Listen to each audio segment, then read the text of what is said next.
Miss Universe Malaysia 2015 is presented to you by iPay Easy.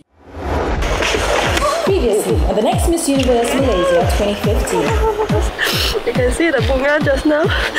He cannot bath because of the injured, because of the skin disease and all. I think this is the most honest emotion we've ever got out of you. This is the only time we've seen this, and the thing is, we want that out of you, not to cry. I feel like the other girls want this so much more, and I'm just like, oh my gosh, this is a whole new experience. I'm slowly trying to learn, and I feel bad for standing here because they really, really want this, and what am I doing here? But April, you'll be leaving the competition. People think I'm fake, but I'm not. You do? Yes, I don't think you're fake. Everybody. I feel like they affect me a lot. Jenny, you'll be going home.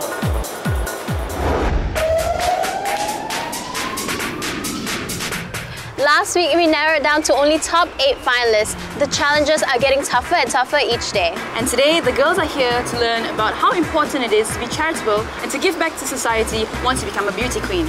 Today, we've got 2 special guests with us. We have Deborah Henry, Miss Universe Malaysia 2011, and we have Carrie Ng, our National Director of Miss Universe Malaysia and Miss Universe Malaysia 2013.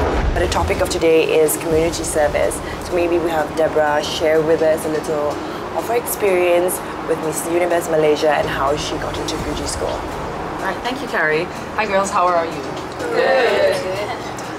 Yeah, so I'm really happy to be here today to share with you about some of the work I've done before pageantry, also during and after as well. And it's based around charity, community service, social work. Of course, I want you guys to ask me lots of questions, so I don't blab on too much. But no, I'll just share with you a little bit about why it's a passion for me and why I started it. What is the most common, I guess, cliched comment that beauty queens get made fun of by everyone when they say, "What do you want?" and the girls say, "What we eat." Yeah. Okay. So so people make fun of us for that, right? But in fact, I think that's a very idealistic vision and goal to have. I mean, who doesn't want world peace, right? But it's about taking that, pulling that out of the clouds, bringing it down to the ground, and finding a way that you can connect with the idea of. I mean, let's broaden world peace to social work, to charity work, and what resonates with you, and finding a cause that resonates with you, and then sticking to it. And another very common question that beauty queens get asked is, what would you do if you win? I'm sure you have been asked this already, and it is certainly something that if whoever wins and goes to Miss Universe will be asked. But I always ask the girls, well, what will you do if you don't win? Because especially when it comes to this work, you need to be very convicted of the cause that you want to support. And so, regardless of whether you win or not, this is a cause that you can champion and you can work on throughout your life. And yes, like you mentioned earlier, Beauty Queen pageant title is an amazing platform, and it will help you. You get media attention, you get a bit of a spotlight to help you further the cause, but if it really is something that you care a lot about, and people can read that in you, people can read if something is fake or something has some depth. So yeah, to something you should fight for, past, present and future. I would like to ask you, how would you do in my place to create the awareness? For me, yes, I'm working as staff nurse. I do give health education to anyone who I see, especially young kids, because I believe from young you should nurture them like how you do. I appreciate that a lot, what you've been through. But how would you do it in a bigger platform? You have to be a bit more specific, I think. Yeah, like what is health. the essence? What exactly is your goal? My goal is to create the awareness of health such as communicable disease, such as dengue, Ebola. So you want to have like a general health, general awareness. Well, I think then you would have to. Okay, it's general. Is there a target? Who are you targeting? I mean, what would be the best strategy? Is it parents? Because parents then. If parents are the ones who make decisions for their young children, right? And is it huge? I mean, it's a huge goal because so many stakeholders involved. So I would suggest try to narrow it down. Start somewhere. Yeah, pick a community or a focus. And an age group and a focus. And you know, now with social media, you have really interesting, I think some dengue campaigns are some really interesting, very fun, if I were to use that word, fun campaigns out there. And they really, but they make you remember. The fact is, I now remember what I saw, read, or heard. So something like that. And then of course, if you know, platform, maybe the right individuals to help you promote this campaign.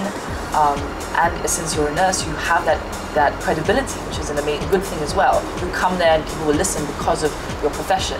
Well, my course is about health, and I really want to do more about public health. So she told me try to narrow it down to a certain groups, and also cooperate with the companies or NGOs that you think is reliable and relatable. So I think that really helped me. Like I was really going on for a larger scale, but she said it's better to do off with a smaller scale and just a certain age. So I'm a tourism student. Through my degree in tourism, we went to an orphanage in Cambodia where we had to like not just give them money or food, but we had to work with them for a few days. So that was really nice, and it really touched me a lot. So, but then with my exposure to tourism, I thought like, you know, you learn a lot of cultures, you see a lot of things. So I was thinking like maybe we can bring tourism to kids like orphanages or to the less privileged. It's just that I haven't really figured out which market, like not market, but like which society I want to target it to, like orphanage or like underprivileged kids. So what do you mean? You mean bring tourism to the orphanage? So organize like tours. Like so, I visit Cambodia and I want to do a little bit of social work. So you can organize me to visit an orphanage. Is that what you're actually saying? Promoting volunteerism through tourism? No. Like bring orphanages for like short trips so that they can open up their mind and see different cultures around. But through tourism. Do you think it's like relevant, or is it possible to do anything? People like will definitely think like, oh, like it's a privilege. It's not a necessity. So that could be a challenge for you. But I think it's a kind of a fun idea.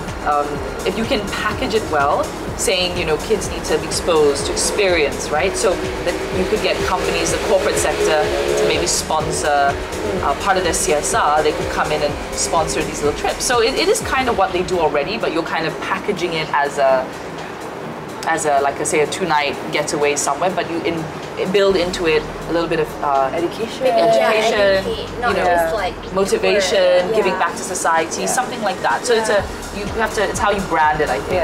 But definitely something. And then because you work in tourism, you could, if I come to you and I'm booking, say, a big holiday for my family, you can also say, hey, you can also contribute X amount, and that goes towards this initiative for this orphanage. So today we got to speak a little bit about our cause with Deborah Henry. It was so nice to hear her story and to hear how she got into like helping out the refugees and all that. There was so much values to learn from her because she's like so humble, she's done so much, she's beautiful, but yet she's able to like, you know, pull herself down to the ground and speak to us just like everyone else. So that was really nice to have this morning. And from her, I think we can learn that, you know, no matter what cause it is we're working for, as long as we've got the target audience targeted, we can always work towards it, and it has to be from the bottom of our hearts. Hi, so I'm passionate about animals and I'm a dog lover. So what I'm doing now is, what I can do now for them is providing them food, donation, and like cook for them every day. Spaying them, but I want to know what else can I do to help them, like providing me steps to form an organization or things like that. Well, there is another Miss Malaysia, Tanuja. She's very much an animal rights advocate, and she does a lot of work with animals. A lot. So you could speak a lot. So you could speak to her, and then see and listen to her stories and see what she does and how she goes about doing it. But like I said, you need to understand the environment you're working in. What are the other animal shelters like? Are they good? Are they not good? Are there any shortcomings that they have that you would like to then come in and how are you going to plug the gap, so to speak? If you're going to come create a shelter and do the same thing they do, what makes you different? What problem are you solving? So or are there just so many animals that need help that you feel that there needs to be another shelter? But definitely, if you don't, it's not like, oh yeah, I need to set up a charity, an NGO. That should not be the goal. Yeah. The goal is, what is the cause? What is the problem? You have to look at the problem and then kind of work out from there. If you just want to set up an NGO for the sake of it, and you don't even know if there's a need or if where is a community, then it's pointless as well. You put all this hard work in for what? So if you can, the goal is to not have NGOs, because if there were no problems, you wouldn't need NGOs. So if you can just plug the gap and little ways and support NGOs, because there are many NGOs out there who are suffering. They don't have the funds. So why would you come in and start another one that doesn't have funds as well? Maybe be the support to the NGO. Yes, be support. And they will, if you do well, then they appreciate, wow, this person's come in and it's made our life easier. They've helped us. She actually changed my mind because I wanted to start up an organization to help animals, but she suggested that I should join an existing organization so I can grow together with them, I can learn from them, so we can work together. So Deborah, just now talking to the girls, what was your general impression about them? How were their ideas? Did one particular girl or idea stand out? No, I think the girls are lovely. They have amazing ideas, and I feel the ideas come from a genuine place. What I also like is the fact that some of them, they have the credibility and sort of the career professionalism behind that, so their ideas tie in with what they're doing, which is a good thing as well. One of my favorites was the young women empowerment idea. I think that's very necessary, especially in today's world. The bullying, healthcare, even education, also very important. So definitely on the right track. Also, doing humanitarian work has really made a big impact in your life, right? So if the girls really want to pursue charity work and humanitarian work, what advice would you give them? Well, firstly, it's recognizing that it really is a calling, it's a passion. I mean, not everyone is made to do it, and not everyone, I'm not going to sit here and tell the girls that, no, you have to find a cause and do this for the rest of your life. Of course not. Some do and some don't. It's a passion. And, I would just say, try out, work with different NGOs, to experience different things until you reach a point where you're convinced that that's a path you want to go down, and then you can focus on it. But I would also advise them to do a little bit more research. Sometimes we all come from a good place, and sometimes that is a little bit sort of detached from reality. So we need to go online, to Google, to read up, to make phone calls, to meet people, to understand the situation as much as you can before trying to then come in with like, hey, I'm going to do this and do that. Oh, it's Deborah Henry. Everyone loves her. I've been watching Deborah since she was crowned as Miss World, and it's like every time it's Deborah Henry. I'm excited to meet her.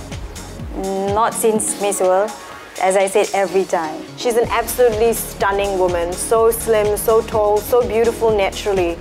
But one thing that really stood out to me is that she's not only beautiful, but she's also a woman of character. There are a lot of causes that she's very, very passionate about, and she's definitely using her platform as the former Miss Universe Malaysia to do a lot of good out there. So I think she's definitely an inspiration to all of us. She's been one of my inspirations for many years. That's the reason why. She's one of the reasons why, actually, I decided to join the pageant also. Because I really look up to her. I think she's a great role model. We are so surprised, and we can't wait to meet her in the real person.